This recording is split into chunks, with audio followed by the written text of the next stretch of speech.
À quoi ressemblent les 26 œuvres du trésor d'Abomey, restituées au Bénin par la France? Le musée du Quai Branly à Paris avait consacré un de ses espaces au trésor d'Abomey. Ces 26 objets vont être restitués au Bénin. Musée du Quai Branly, des statues royales, des portes en bois, des trônes royaux, les 26 œuvres rendues par la France sont de précieux témoignages du royaume du Dahomey qui a régné au XVIIIe et XIXe siècle sur l'actuel sud du Bénin. Revue en détail des trésors royaux d'Abomey de retour au Bénin. Nous sommes le 17 novembre 1892 dans la ville d'Abomey. Béhanzin, le roi de la capitale de l'ancien royaume du Dahomey, refuse de se soumettre aux troupes coloniales françaises. Il décide de mettre le feu à son palais royal avant de s'enfuir. Le roi sera capturé et mourra en exil. Les soldats du colonel Alfred Dodd rentrent dans la ville et saccagent tout. Ils s'emparent de 26 objets royaux.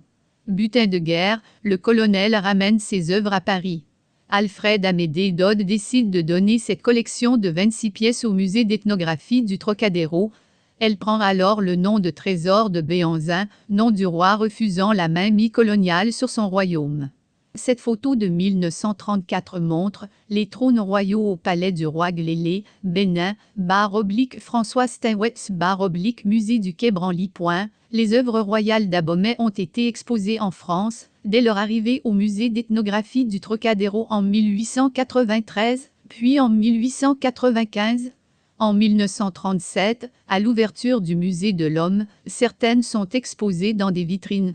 En 1989, pour la première fois depuis leur pillage, quelques-unes sont prêtées par le musée de l'Homme à Abomey pour une exposition. Elles sont ensuite transférées au musée du Quai Branly avant la restitution au Bénin. Lire aussi, France. Un rapport préconise de faciliter la restitution de milliers d'œuvres d'art africaines, l'ensemble est unique. Parmi ces pièces figurent 3 imposantes statues royales anthropozoomorphes, en très bon état de conservation. Cette statue royale anthropozoomorphe évoque Guézo, roi du Dahomey. Musée du Quai Branly, chacune des statues incarne un monarque, comme le puissant roi Guézo en homme-oiseau, ou le roi Béhanzin, mi-homme, mi-requin. Cette statue représente Béhanzin, roi du Dahomey. Ses armoiries comportaient un requin. Musée du Quai Branly, dans la culture Dahomey, la grande statuaire honorait essentiellement les ancêtres royaux et, dans une moindre mesure, des vaudous protecteurs de l'armée, rappelait le musée du Quai Branly dans son exposition. Cette statue royale anthropozoomorphe représente Glélé, roi du Dahomey. Musée du Quai Branly, 4 portes en bois sculptées font aussi partie des œuvres bientôt restituées. Ces portes massives, sculptées en bois polychrome, furent trouvées au sol par les troupes françaises lors de la prise d'Abomey en 1892, rapporte le Quai Branly.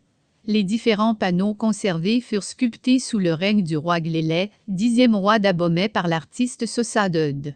Détail d'un des 4 panneaux conservés au musée Branly et en voie de restitution au Bénin. Ces portes commandaient l'entrée du palais royal d'Abomey. Il marquait très probablement l'entrée du bâtiment de réception et salle de conseil du souverain.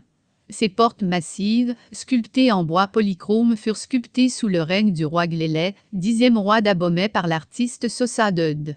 Le trône du monarque, un haut siège rectangulaire constitué de plusieurs panneaux en bois et dont la partie supérieure est incurvée, a également été retrouvé. L'objet est orné de motifs d'inspiration Ashanti, culture de l'actuel Ghana, et afro-brésilienne. Les trônes du roi Guézo, à gauche, et celui du roi Glélé à droite, lors d'une dernière exposition au musée du Quai Branly en octobre 2021, font partie des 26 objets des trésors royaux d'Abomey de retour au Bénin. Un autre trône majestueusement sculpté, appartenant au roi Guézo, et divers objets témoignant de la vie du royaume, sont également exposés. Cet autel portatif aux emblèmes de Béhanzin fait partie du trésor royal d'Abomey. C'est un alliage de cuivre et d'argent. Musée du Quai Branly, un sac, une tunique, des autels portatifs ou encore des bâtons de danse témoignent de l'âge d'or du royaume du Dahomey. Ce royaume est resté célèbre pour son système administratif élaboré, son rôle dans la traite des esclaves, mais aussi pour son armée mixte avec des femmes soldats surnommées Amazones par les Européens.